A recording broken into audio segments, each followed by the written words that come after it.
Bosa was saying he hadn't played in a quote unquote like meaningless game. They're not high stakes here, like ever in his life. I was just wondering, when's the last time you were on a team that was kind of out of contention?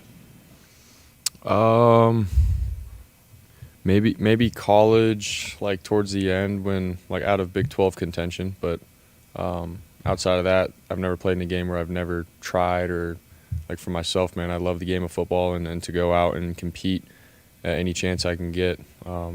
Like since I was a kid, it's always been the mindset and the case. So I don't know if I've ever played in a game that's ever been meaningless to me. So, yeah. No, yeah.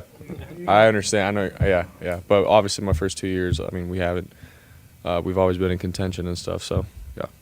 Is there, with these last 3 games, is there anything in particular that you really kind of focused in on, an area where you think that there's just so much room to improve, and you guys need to build some momentum heading into next season? I think just offensively, man, just trying to play a complete game for each other.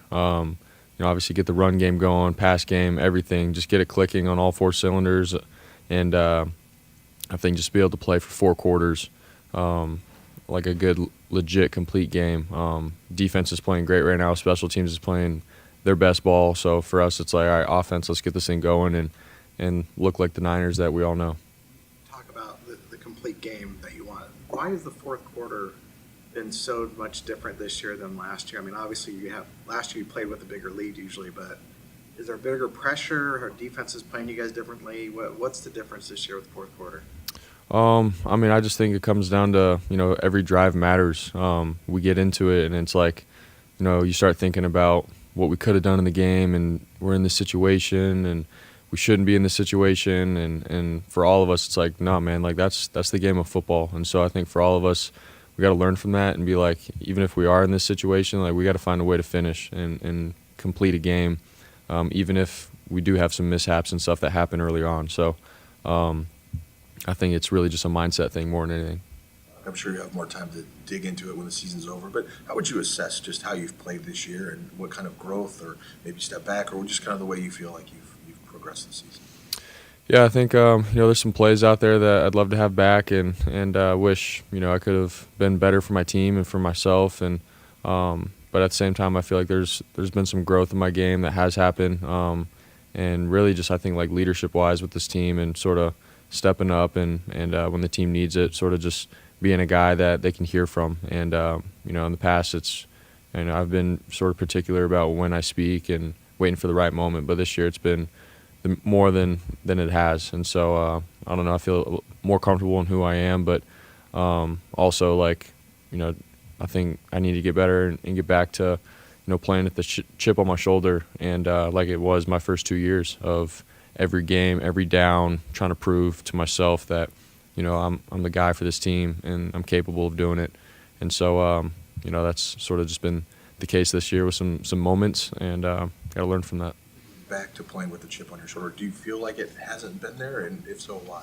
No, I mean, I think it has, but there's been moments where I feel like I was a little bit more concerned and consumed with trying to be perfect rather than, hey, man, let's go out and compete and show my guys, my teammates that, I love this game and that I'm passionate about it and I can lead them in any situation. So, sort of just handling that mentally and getting back to that. There's been some speculation whether you've been at 100% since coming back from the shoulder injury. Has it felt tight? I mean, how have you felt since coming back?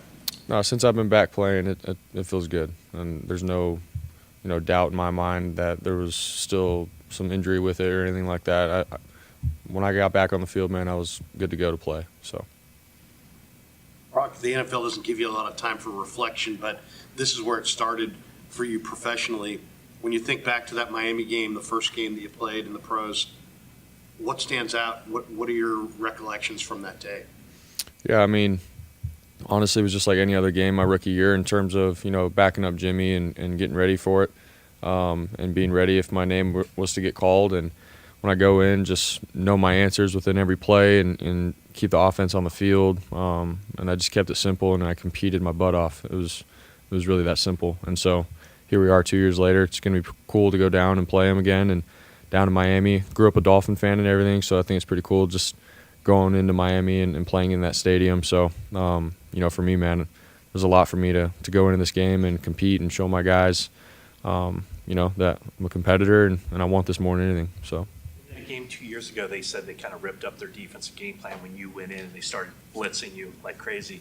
In a way, did that kind of help you with the, just getting the ball out quickly and kind of the predetermined, you knew where you're going? Did it make it more easy on you because they're blitzing so much? Yes and no. Physically, like when they're, bringing the house and they're bringing more than we could block for, as a rookie, it can, sort of be tough to, set my feet, throw accurately, get the ball off, throw on time. All those things are a little tough, but at the same time, if you complete it, it could be, big gash plays and stuff. So it's hit or miss with that. But, looking back on it, I understand why they did what they did. A rookie quarterback getting thrown in, not knowing that he's going to play in that game and try to, heat him up. So I get it. But, here we are 2 years later, and I'm interested to see what they're going to do for this one. You got to see Marino at the FaceTime, I think, last season, right? Have you met him in person since then? No, I haven't met him in person. He's supposed to be there. Is that something? Yeah, maybe. If that happens, that'd be sweet. Would you, I was asking a stupid question. Austin, another question. Also stupid. Nice. It's funny. I'm not sure any quarterback loves the rain. In fact, there's some legendary quarterbacks that have said, it was a nightmare. But it's been brought up, like, no Brock in the rain, Brock in bad weather, is going to struggle. Do you feel like there are like any serious issues with precipitation or anything, and you just having a handle on the ball? No. I think any person that's throwing an object in, the rain, it makes it wet. The grip isn't as good. I think for me, it's been more about learning, how to change the motion a little bit and throw differently in the rain. You can't just get back there and be as violent as you normally are, and ball can come out and all that kind of stuff. So it's like it comes down to, sort of learning how to handle those kind of environments and finding a way to complete the ball, move the chain, stay on the field, put up points. Those are all things, man, that you sort of just got to learn as you go. And so, for me, if I see bad weather for a possibility in a game, I don't freak out or anything. It's just like, all right, how can I, be better and learn from, games that I've played in those kind of, situations or environments. So that's how I look at it. And for me, I can play in it. So thanks, guys.